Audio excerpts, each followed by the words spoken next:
Assalamualaikum warahmatullahi wabarakatuh. Nama saya Muhammad Dafa Remulana dari kelas 11 IPS 2. Saya akan mempresentasikan sejarah wajib. A. Perjuangan diplomasi dan konfrontasi dalam mempertahankan kebutuhan negara RI.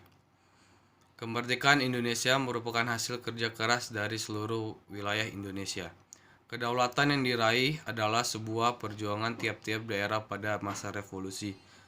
Upaya bangsa Indonesia untuk mempertahankan kemerdekaan dilakukan melalui dua cara, yaitu upaya diplomasi dan fisik atau konfrontasi.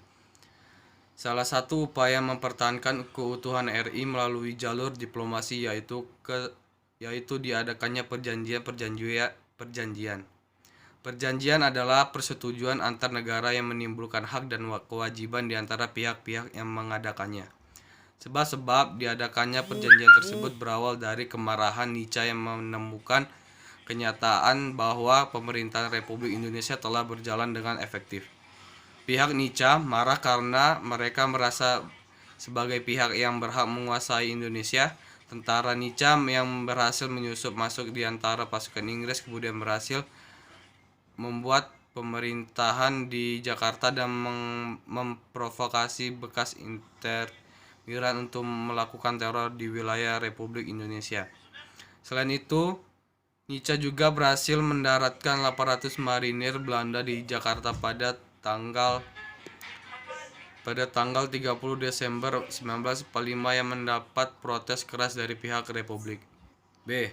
Contoh perjuangan diplomasi.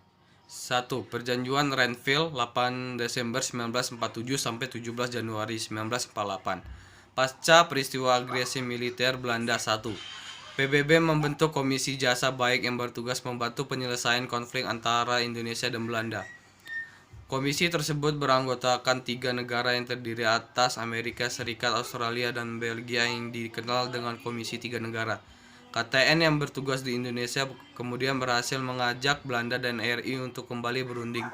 Perundingan dilakukan di atas kapal Renville. Delegasi dari Indonesia dipimpin oleh Amir Syarifuddin dan delegasi Belanda dipimpin oleh Abdul Qadir Wijoyo. Atmojo perundingan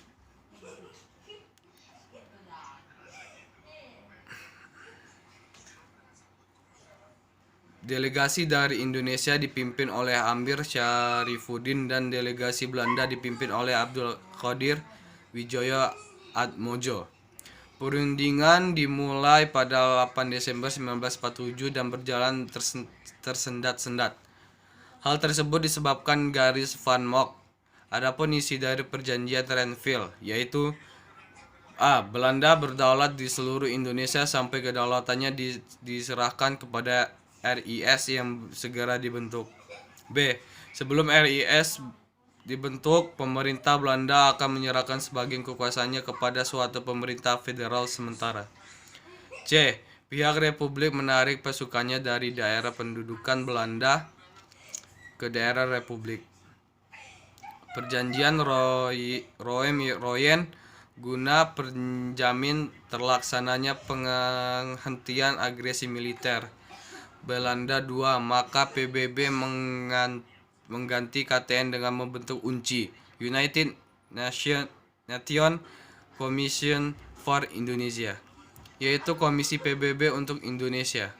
Komisi ini selanjutnya mempertemukan Indonesia dan Belanda ke meja perundingan pada tanggal 14 April 1949, di mana delegasi RI dipimpin oleh Mr. Moh Roem, Ketua, Mr. Ali Sastro Amijoyo, Wakil.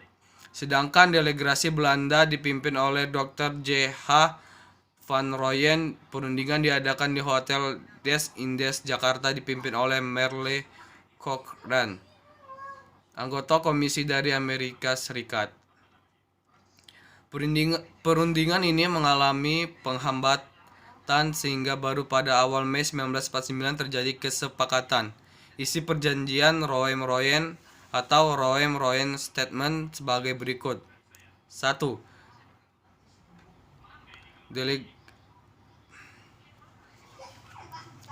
A. Delegasi Indonesia menyatakan kesediaan pemerintah RI untuk 1. Pemerintah Republik Indonesia akan mengeluarkan perintah penghentian perang gerilya. 2. Bekerja sama dalam mengembalikan perdamaian dan menjaga ketertiban dan keamanan. 3. Turut serta dalam KMB di Den Haag dengan maksud untuk mempercepat penyerahan kedaulatan yang sungguh dan lengkap kepada negara Indonesia Serikat dengan tidak bersyarat. B. Pernyataan delegasi Belanda yang dibacakan oleh Dr. H.J. van Rooyen yaitu 1. Pemerintah Belanda setuju bahwa pemerintah RI harus bebas dan leluasa melakukan jabatan sepatunya dalam satu daerah meliputi Pemerintah Belanda setuju bahwa pemerintah RI harus bebas dan leluasa melakukan jabatan sepatunya dalam satu daerah meliputi Karisidenan, Yogyakarta. 2. Pemerintah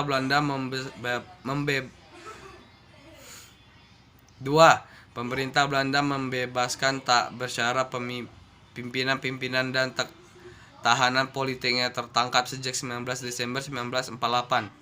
3. Pemerintah Belanda menyetujui RI sebagai bagian dari negara Indonesia Serikat. 4.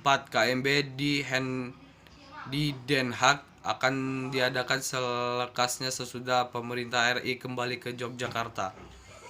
Sejak bulan Juni 1949 berlangsung persiapan pemulihan pemerintahan Indonesia di Yogyakarta. Persiapan itu berlangsung di bawah pengawasan UNCI. Sejak tanggal 24 sampai 29 Juni 1949, tentara Belanda ditarik dari Yogyakarta. TNI akhirnya memasuki kota Yogyakarta. Pada 6 Juni 1949, Presiden, Wakil Presiden, serta para pemimpin lainnya kembali ke Yogyakarta. Sebagai tindak lanjut perjanjian Rooyen pada tanggal 22 Juni 1949 diadakan perundingan antara RI, BFO, dan Belanda yang hasilnya sebagai berikut. A. Tanggal 24 Juni 1949 Keresidenan Yogyakarta dikosongkan oleh tentara Belanda pada tanggal 1 Juli 1949. Pemerintah RI kembali ke Yogyakarta setelah tentara Republik menguasai sepenuhnya. B. Mengenai penghentian pemusuhan akan dibahas setelah kembalinya pemerintahan RI ke Yogyakarta. C. Konferensi Meja Bundar atau KMB akan diadakan di Den Haag. Terima kasih. Assalamualaikum warahmatullahi wabarakatuh.